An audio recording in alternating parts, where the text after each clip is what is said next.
let me set the scene for our analogy. Picture this. It's your first day at a brand new school. You're in the cafeteria, you just got your lunch, and you're looking across the cafeteria and you're trying to decide where to sit. But luckily, you have me and I drew you a map of the cafeteria, and I'm going to give you the 411 on all of the school's cliques. That's right, the cliques are the planets.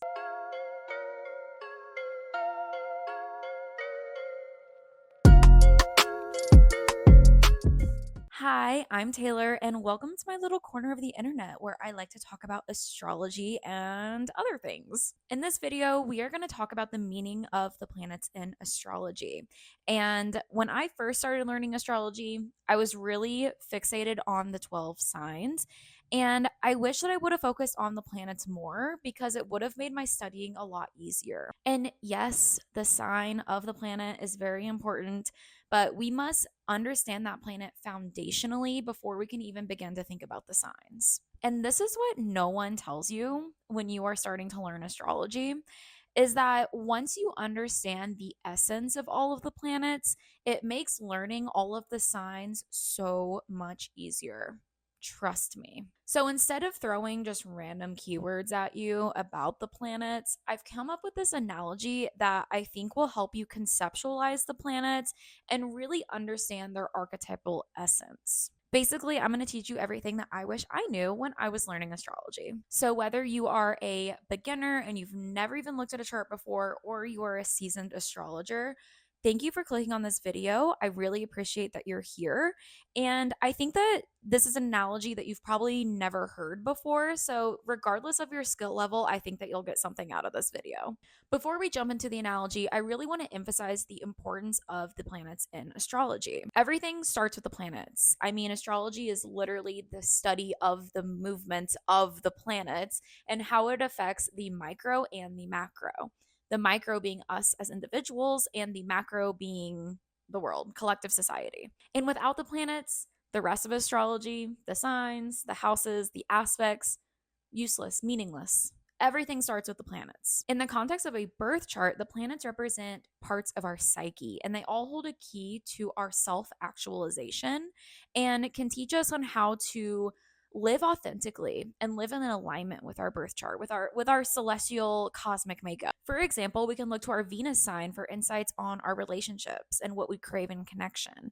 Or we could look at Mercury to understand our communication styles or our learning styles. Each planet holds a key to a skill or a technique or a method that we need to become our best selves. And when an astrologer looks at a birth chart, what they're really looking at are the planets. They're looking at where they're placed. They're looking at how they're expressing themselves. They're looking at what other planets they're talking to and having conversations with. So, again, the planets are the main characters of astrology. And I created this analogy to help you personify the planets, bring them out of the cosmos and down to earth in a way that we can understand and relate to them. So, let me set the scene for our analogy. Picture this. It's your first day at a brand new school.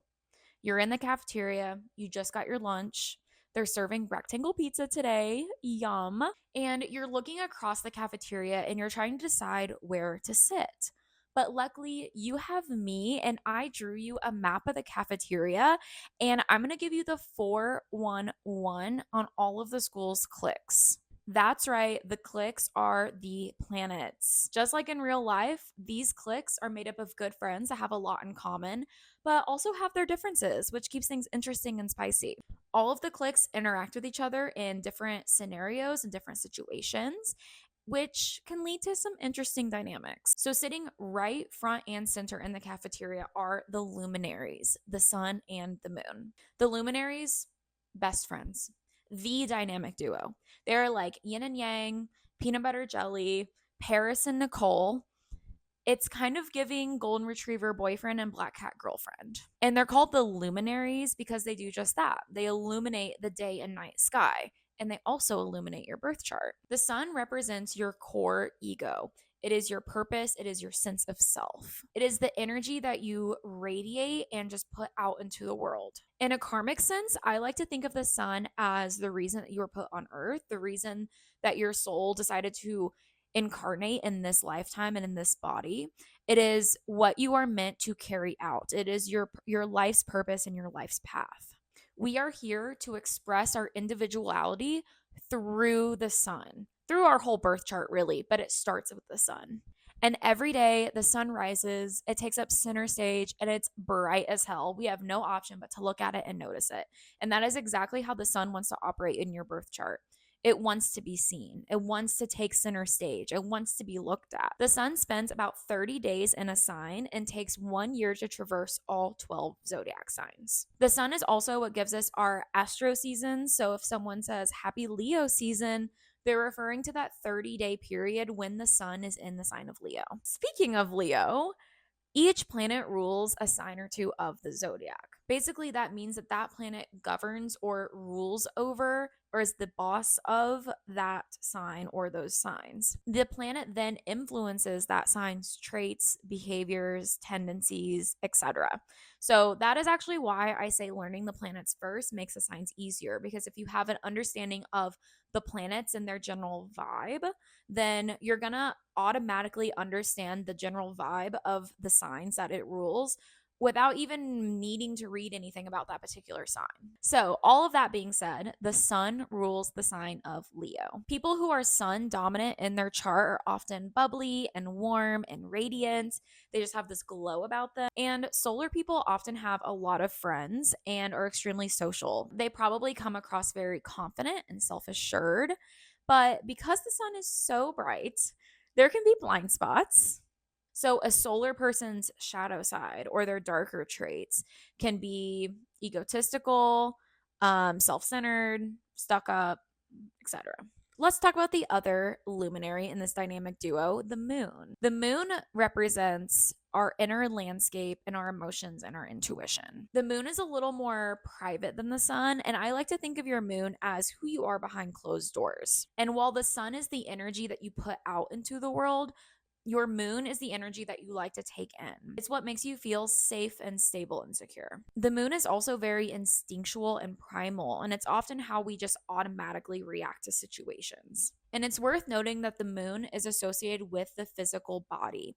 And I think that's really interesting because the moon symbolizes one's intuition. And often our intuition comes to us through a gut feeling or a feeling in our heart that we just have to follow. Or you just get this like physical sense of knowing. That is exactly how the moon manifests in real life. The moon is also the fastest moving celestial body, and it only spends about 2.5 days in a sign at a time and will traverse all 12 zodiac signs in about 30 days. The moon is also the only celestial body that goes through phases. There are 8 lunar phases, and all have their own astrological significance. Lunar people, or people who have a strongly placed moon, are often seen as moody, and that makes sense because 1, the moon rules our emotions, and 2, the moon is always changing. It's always changing signs, it's always changing phases.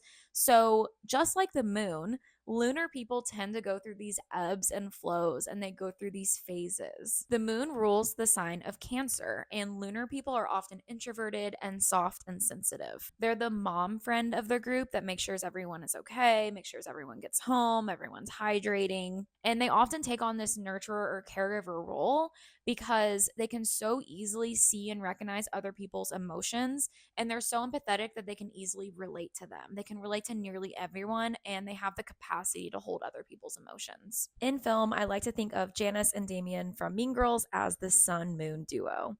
Janice is definitely the sun, as she is the leader of their little threesome and is really the driving force behind the plan to take down the plastics.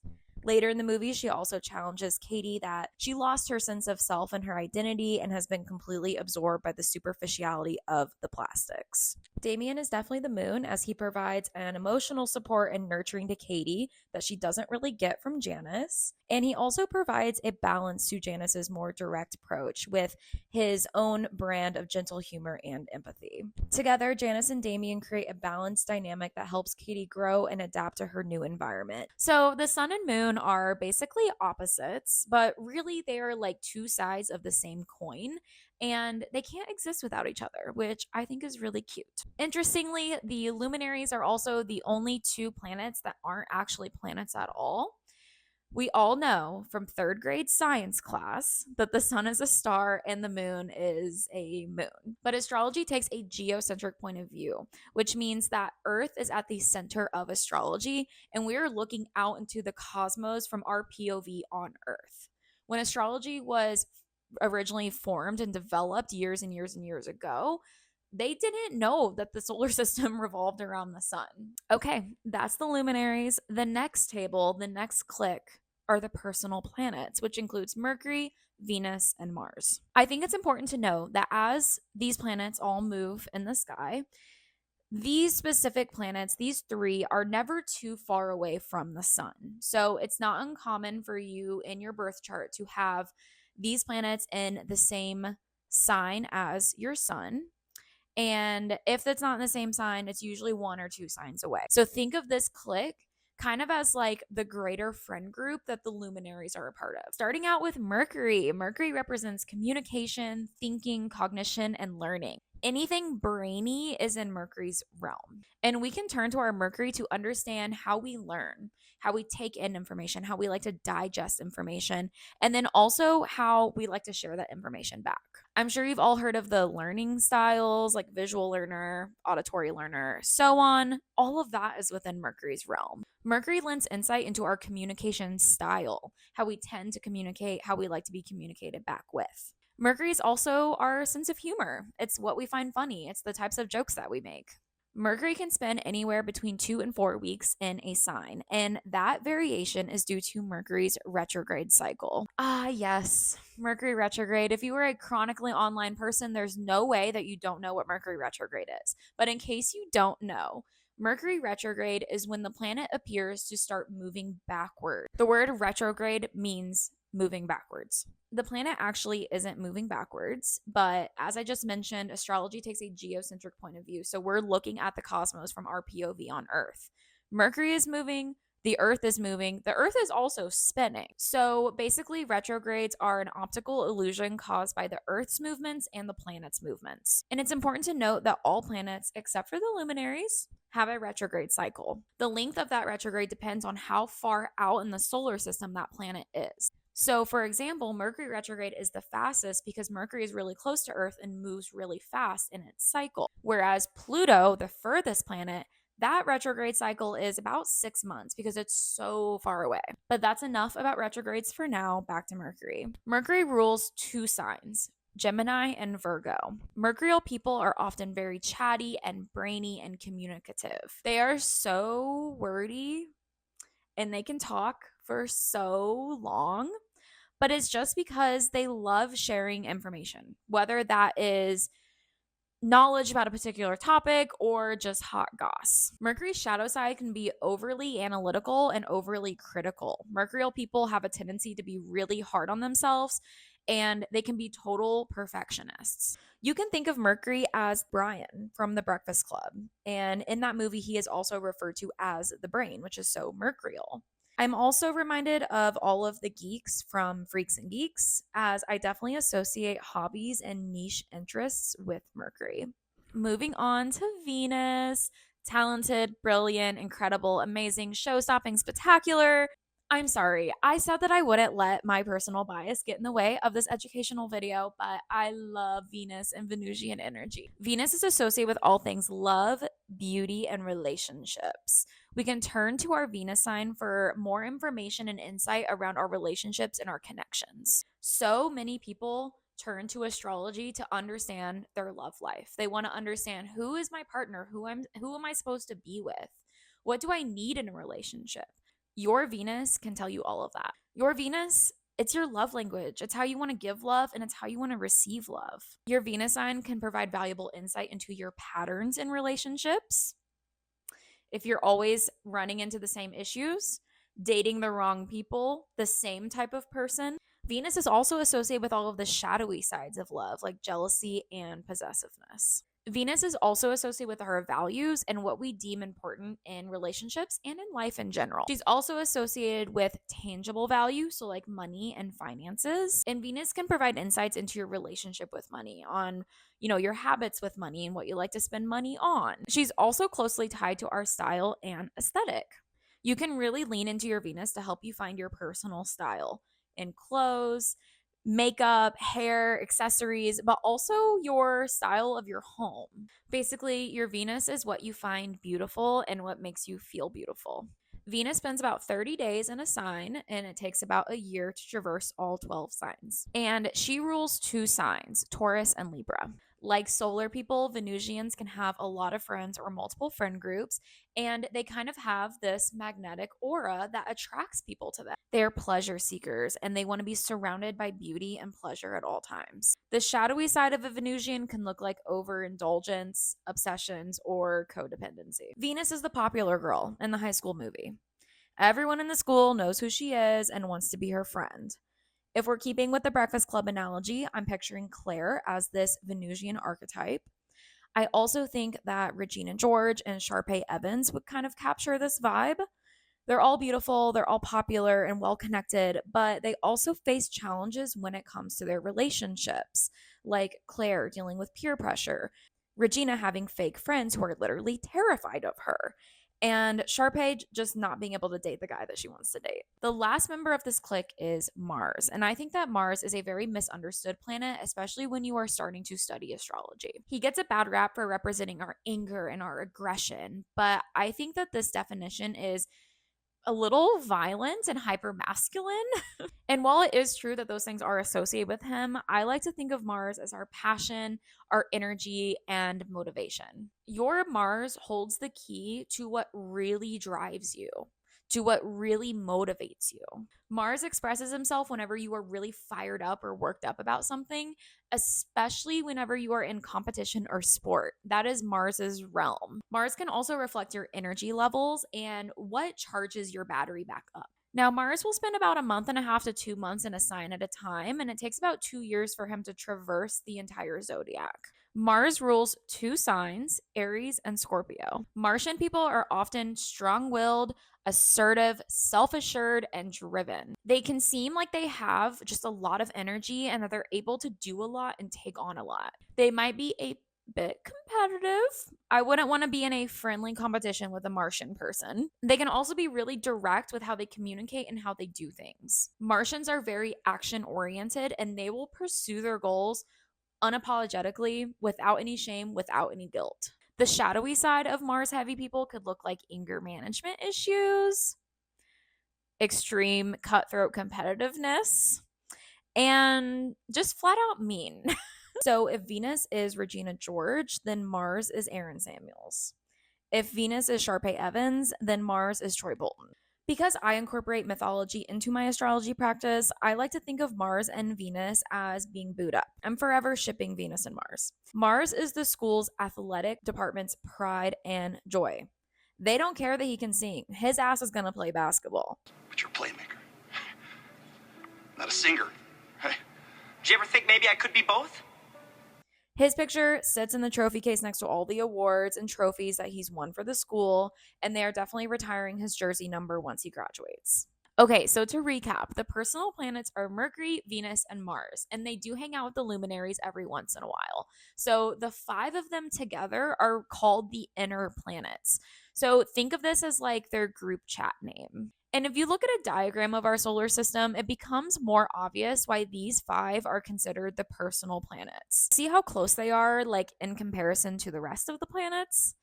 And there's also this asteroid belt that kind of just separates them from the outer planets. Okay, next table, next clique are the social planets, which includes Jupiter and Saturn. So I previously mentioned that the personal planets tend to kind of move around the zodiac with the sun. They all kind of stick together.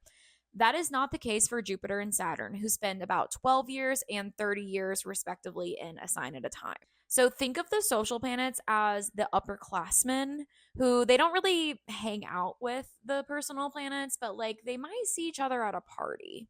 Jupiter and Saturn are considered the social planets because they sit in between the personal planets and the outer or the generational planets. Essentially, they bridge the gap between yourself and the rest of society. Typically, you will have the same Jupiter and Saturn sign as people who are the same age as you. Jupiter spends about a year at a time in a particular sign. So most of the people in your class will have the same Jupiter sign as you. Saturn spends about 3 years in a sign. So most of the people in like your high school or your middle school would have the same Saturn sign. Give or take. Maybe one or two Jupiter or Saturn signs in your class.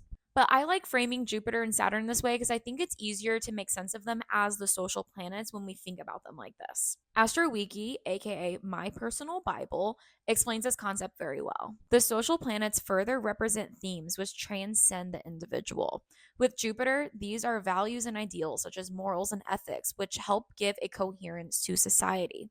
Saturn is more concerned with stabilizing societal structures and boundaries. In other words, Jupiter and Saturn connect our individual experience through the personal planets to the collective experience of the generational planets. Starting with Jupiter, you've probably seen Jupiter described as your good luck charm, and that it represents abundance and expansion. And you might be wondering, what exactly does that mean within the context of my birth chart? And I know that you're wondering that because I wondered that when I started learning astrology.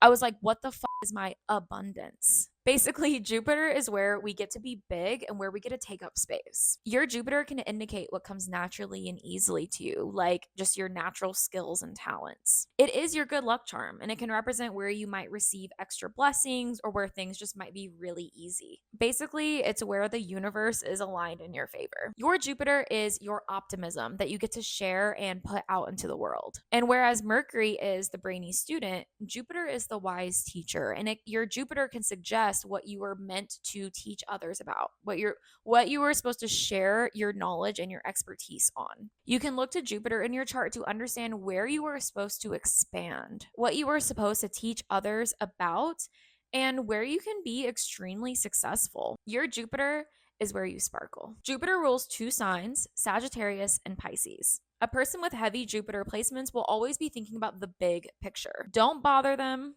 with the little details. They don't care and they don't want to know. Jupiterians usually want to talk about stuff like philosophy and spirituality and religion. They're really interested in learning from other cultures and hearing from perspectives that are different from their own. They basically want to expand their mind in any way possible. A Jupiterian is a glass half full type of person, and they are quite jovial. Fun fact, the word jovial comes from the Latin word jovialius. Spell check, pronunciation check on that, which literally means of Jupiter. The shadowy side of Jupiter is that he can just overdo it and be a little much. Like Jupiter is the one at the party who's blackout drunk throwing up in the pool. I'm picturing Jupiter as Ferris Bueller. Like Ferris just wants to go and explore and experience what the world has to offer instead of just sitting around at school. Being the opposite of Saturn, Jupiter doesn't really care about the rules and can't stand to be restricted. And Ferris spends all day just scheming, breaking the rules, doing whatever he pleases. I'm also picturing Matthew McConaughey in Dazed and Confused as like the older guy who's no longer in high school, but can't let that life go. So he just continues to party with the high schoolers, despite that being super weird. That's what I love about these high school girls, man. I get older, they stay the same age. Now, Saturn is nearly the opposite of Jupiter in every single way, which is interesting because even their glyphs look like mirrored images of each other.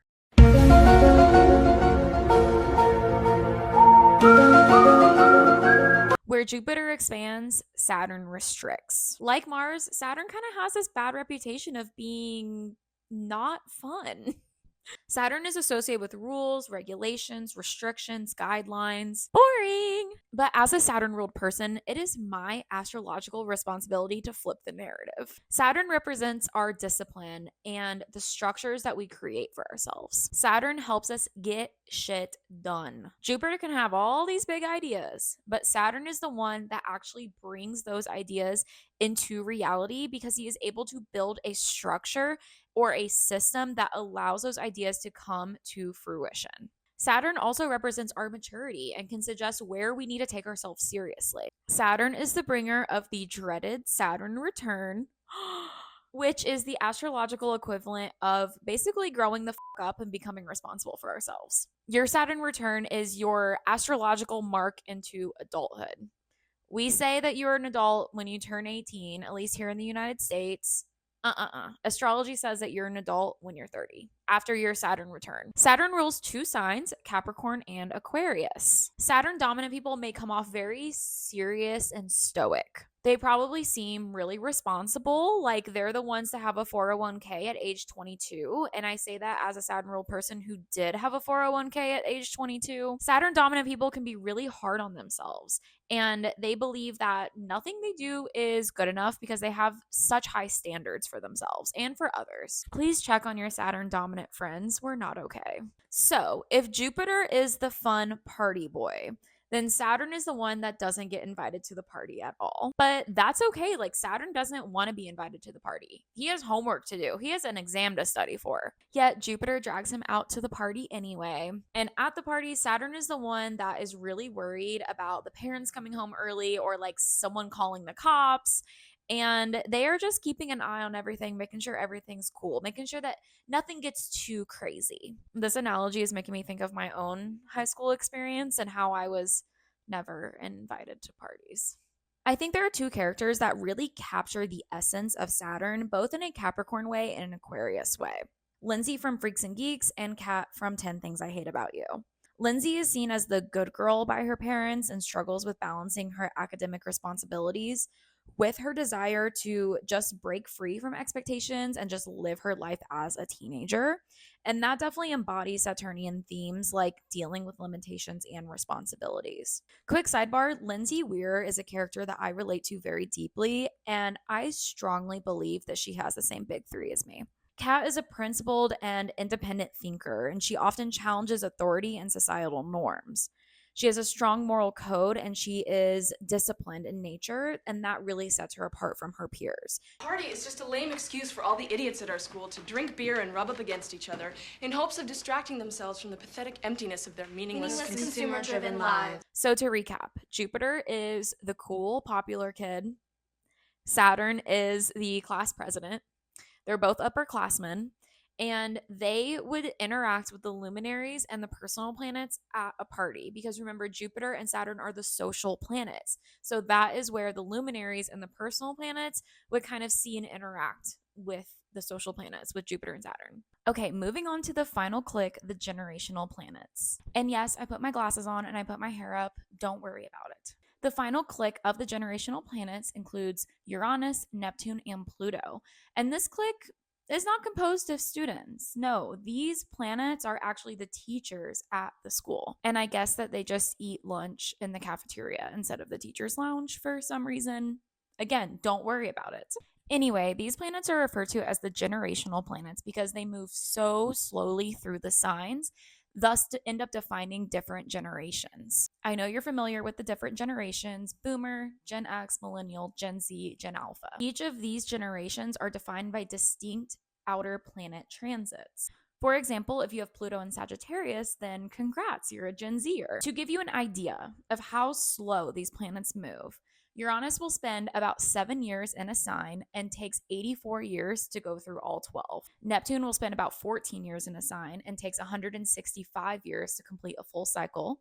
And Pluto will spend anywhere between 12 and 30 years in a sign, taking 248 years to complete a cycle through the zodiac. So if you're lucky to live until age 84, then you would have lived through an entire Uranus cycle. Whereas no human will ever live through a full Neptune and Pluto cycle simply because we do not live that long as a species. It makes you feel like kind of special, doesn't it? And not only do the generational planets influence generations of people, they also influence pop culture and history. For example, when Uranus, which is the planet of shock and change and liberation, completed its first 84-year cycle in the United States chart, the Civil War began. Then, after another 84 years, after another cycle, the US was involved in the height of World War II.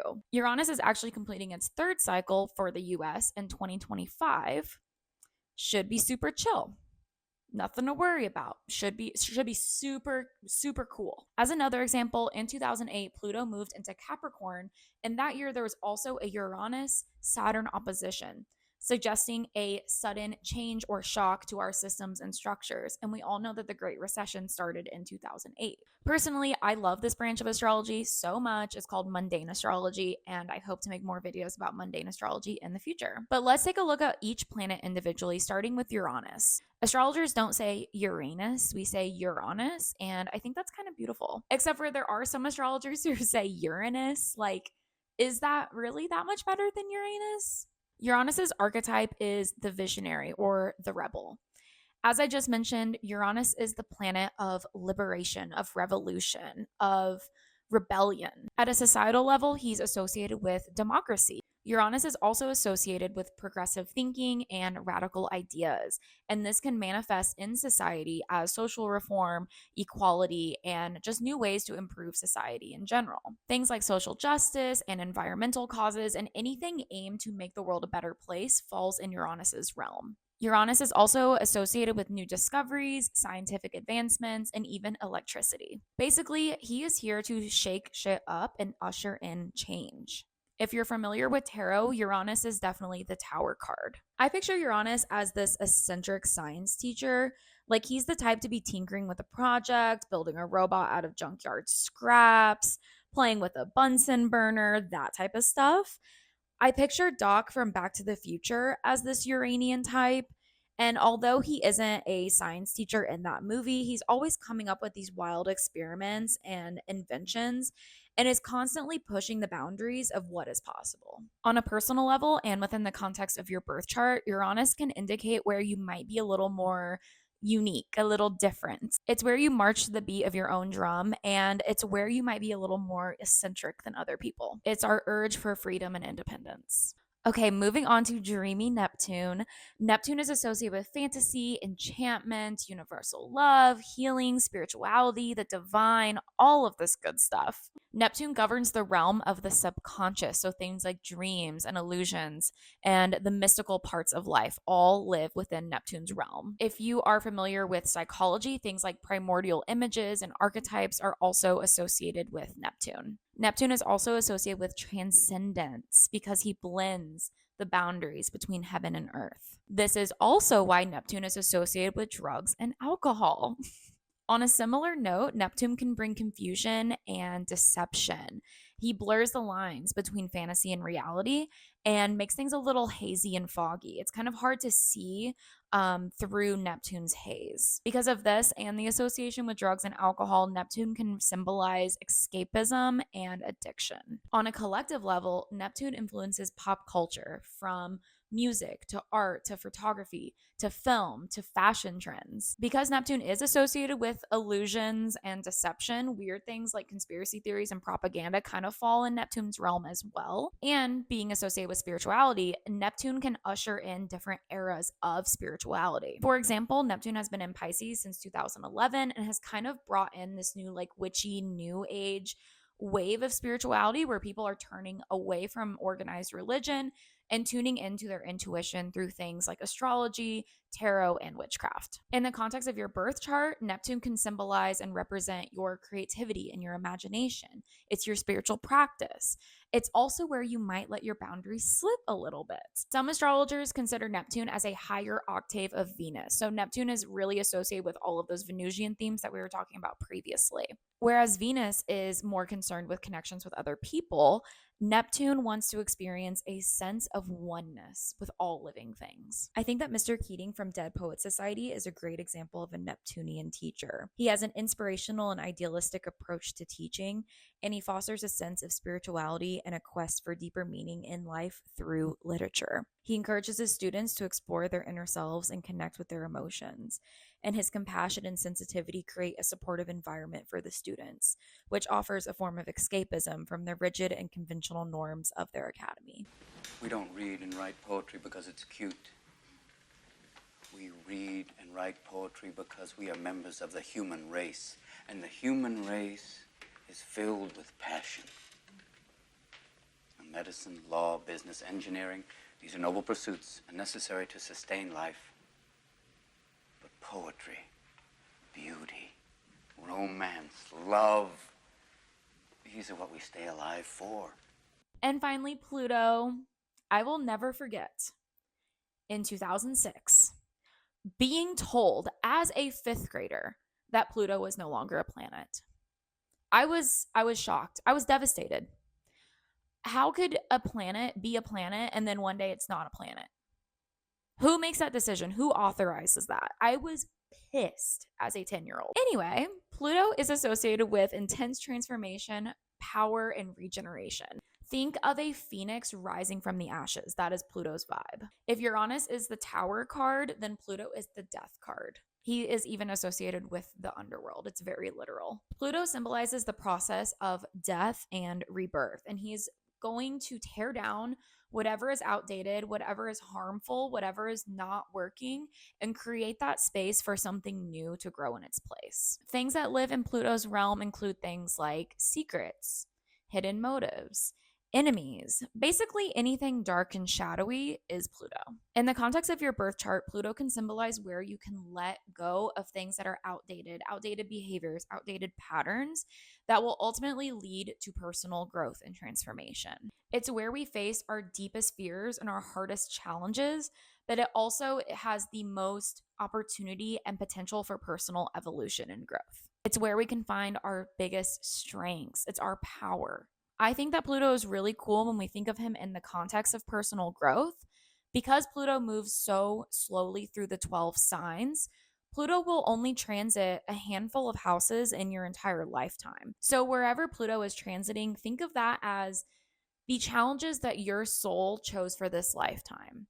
Your soul was meant to transform in these areas. It was meant to evolve in these areas during this lifetime. It's where you can experience deep transformation, and it's where you can also help others experience that transformation. I think that Mr. Escalante in Stand and Deliver really embodies Pluto's transformative and powerful characteristics. He empowers his students through his unwavering belief in their potential, and he confronts deeper issues like poverty, racism, and systemic biases. His intense and uncompromising approach pushes his students to their limits, which ultimately leads to profound personal growth. Additionally, his success challenges and inspires changes in the educational system and acts as a catalyst for broader transformation at a societal level. Now, you may have noticed that I didn't mention any signs that these planets rule. I didn't really go through what a Uranian or Neptunian or Plutonian person is like. And that's because as an astrologer, I prefer traditional astrology. Years and years ago, when astrology was first developed, they didn't even know that these outer planets existed because they hadn't even been discovered yet. So when I'm reading a birth chart, I like to look at the traditional 7 planets, the Sun through Saturn. Now, the generational planets are still really interesting and important depending on what you are looking at. For example, if I have my mundane astrology hat on, I'm really going to be paying attention to the generational planets. Modern astrology incorporates the generational planets a lot more, and they also give them a sign that they rule. In modern astrology, Uranus rules Aquarius instead of Saturn. Neptune rules Pisces instead of Jupiter, and Pluto rules Scorpio instead of Mars. But this is your astrology practice, and you get to choose whatever you want to subscribe to. Personally, when I look at a birth chart, I don't take the generational planets into much consideration at all, unless they are strongly aspected with one of the traditional planets. On their own, generational planets can only provide so much insight into an individual.